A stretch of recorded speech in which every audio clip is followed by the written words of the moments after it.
Assembly సమావేశాలకు ముహూర్తం ready అయింది. ఈ సమావేశాల్లోనే కాళేశ్వరం నివేదికను ప్రభుత్వం ప్రవేశపెట్టే అవకాశం ఉంది. అయితే ఈసారైనా అసెంబ్లీకి కేసీఆర్ వస్తారా లేక అసెంబ్లీకి రాకుండా ఫామ్ హౌస్ కే పరిమితం అవుతారా? అసలు కాళేశ్వరం రిపోర్ట్ను అసెంబ్లీలో బీఆర్ఎస్ ఎలా ఎదుర్కోబోతోంది? మరోసారి ట్రబుల్ షూటర్ కే బాధ్యతలు అప్పగించే అవకాశం ఉందా?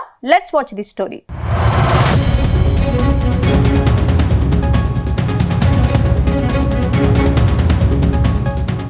తెలంగాణ అసెంబ్లీ సమావేశాలకు ముహూర్తం ఫిక్స్ అయింది. ఈ నెల 30వ తేదీ నుంచి అసెంబ్లీ సమావేశాలు నిర్వహించేందుకు రాష్ట్ర ప్రభుత్వం ఏర్పాట్లు చేస్తోంది. సుమారు 5 రోజుల పాటు అసెంబ్లీ సమావేశాలు జరపాలని రాష్ట్ర ప్రభుత్వం నిర్ణయం తీసుకున్నట్టు తెలుస్తోంది. ఈ సమావేశాల్లో కాళేశ్వరం కమిషన్ నివేదిక, ఉపసభాపతి ఎన్నిక వంటి అంశాలు చర్చకు వచ్చే అవకాశం ఉందని సమాచారం. అయితే కొద్ది రోజులుగా అసెంబ్లీ సమావేశాలకు కేసీఆర్ రావాలని సీఎం కోరుతున్నారు. కేసీఆర్ అసెంబ్లీకి వస్తే పలు అంశాలపై చర్చిద్దామని అంటున్నారు. కానీ కేసీఆర్ మాత్రం అసెంబ్లీకి వచ్చేందుకు ఇష్టపడడం లేదు. ఈ నేపథ్యంలో ఈసారి కూడా కేసీఆర్ అసెంబ్లీ సమావేశాలకు వస్తారా లేదా డుమ్మా కొడతారా అనే దానిపై ఆసక్తికర చర్చ జరుగుతుంది. అంతకుముందు ఈ నెల 29వ తేదీన రాష్ట్ర కేబినెట్ భేటీ కాబోతోంది. ఈ కేబినెట్ సమావేశంలో అసెంబ్లీలో ఏ అంశాలపై చర్చించాలని దానిపై చర్చించనున్నారు.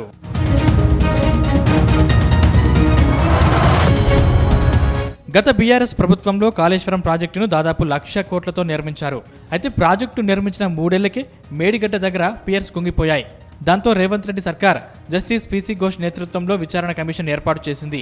ఈ కమిషన్ 655 పేజీల నివేదికను ప్రభుత్వానికి సమర్పించింది. ఇందులో కేసీఆర్, హరీష్ రావు, ఇతర ఉన్నతాధికారులపై తీవ్ర ఆరోపణలు ఉన్నట్లు తెలుస్తోంది.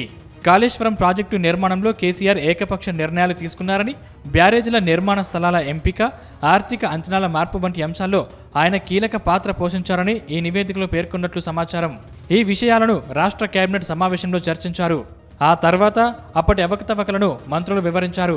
అయితే మంత్రుల ప్రకటనను తీవ్రంగా ఖండించిన బీఆర్ఎస్ పార్టీ కాళేశ్వరం కమిషన్ నివేదికను రద్దు చేయాలని, దానికి విచారణ అర్హత లేదని వాదిస్తూ కేసీఆర్, హరీష్ రావు తెలంగాణ హైకోర్టులో వేర్వేరుగా పిటిషన్లు దాఖలు చేశారు. ఈ పిటిషన్లపై ఆగస్టు 22న విచారణ జరిగింది. అయితే కమిషన్ నివేదికపై మధ్యంతర ఉత్తర్వులు ఇవ్వాల్సిన అవసరం లేదని, అసెంబ్లీలో చర్చ జరిగిన తర్వాతే తదుపరి చర్యలు ఉంటాయని ప్రభుత్వం తెలియజేసిన నేపథ్యంలో స్టే ఇవ్వడానికి నిరాకరించింది.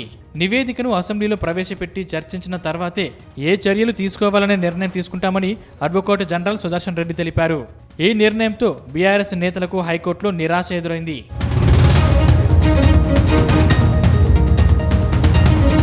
ఇప్పుడు కాళేశ్వరం కమిషన్ నివేదికను అసెంబ్లీలో ప్రవేశపెట్టి సమగ్ర చర్చ జరపాలని సర్కార్ భావిస్తోంది. ఈ సమావేశాల్లో కాళేశ్వరం ప్రాజెక్టుపై జస్టిస్ పీసీ ఘోష్ కమిషన్ సమర్పించిన నివేదికను ప్రభుత్వం సభలో ప్రవేశపెట్టి దానిపై చర్చ చేపట్టే అవకాశం ఉంది. దాంతో అధికార కాంగ్రెస్, ప్రతిపక్ష బీఆర్ఎస్ మధ్య తీవ్ర స్థాయిలో మాటల యుద్ధానికి దారితీయడం పక్కా అంటున్నారు. అటు నివేదికలోని అంశాల ఆధారంగా ప్రభుత్వం తదుపరి చర్యలకు ఉపక్రమించనుండడంతో ఈ చర్చపై తీవ్ర ఉత్కంఠ నెలకొంది. ఇప్పటికే సీఎం రేవంత్ రెడ్డి అన్ని రాజకీయ పార్టీల అభిప్రాయాలను స్వీకరిస్తామని ప్రకటించారు. అయితే బీఆర్ఎస్ పార్టీ కూడా అసెంబ్లీ సమావేశాలకు రెడీ అవుతున్నారు. అసెంబ్లీలో గట్టిగా సమాధానం ఇవ్వాలని నిర్ణయించారు. హరీష్ రావుకు కేసీఆర్ ఈ బాధ్యతను అప్పగించినట్లు తెలుస్తోంది. అయితే కేసీఆర్ అసెంబ్లీకి స్వయంగా హాజరై చర్చలో పాల్గొంటే మరింత ప్రభావవంతంగా ఉంటుందని పార్టీ నేతలు భావిస్తున్నారు. కానీ కేసీఆర్ అసెంబ్లీలో అడుగు పెట్టేందుకు సుముఖంగా లేరని తెలుస్తోంది. హరీష్ రావు ఇప్పటికే కాళేశ్వరం ప్రాజెక్టు గురించి పవర్ పాయింట్ ప్రజెంటేషన్ ఇచ్చారు. కాంగ్రెస్ దుష్ప్రచారాన్ని ఖండించారు. కేసీఆర్ అసెంబ్లీ చర్చలో పాల్గొంటారా లేక హరీష్ రావు ఈ బాధ్యతను నిర్వహిస్తారా అనేది ఆసక్తికరంగా మారింది.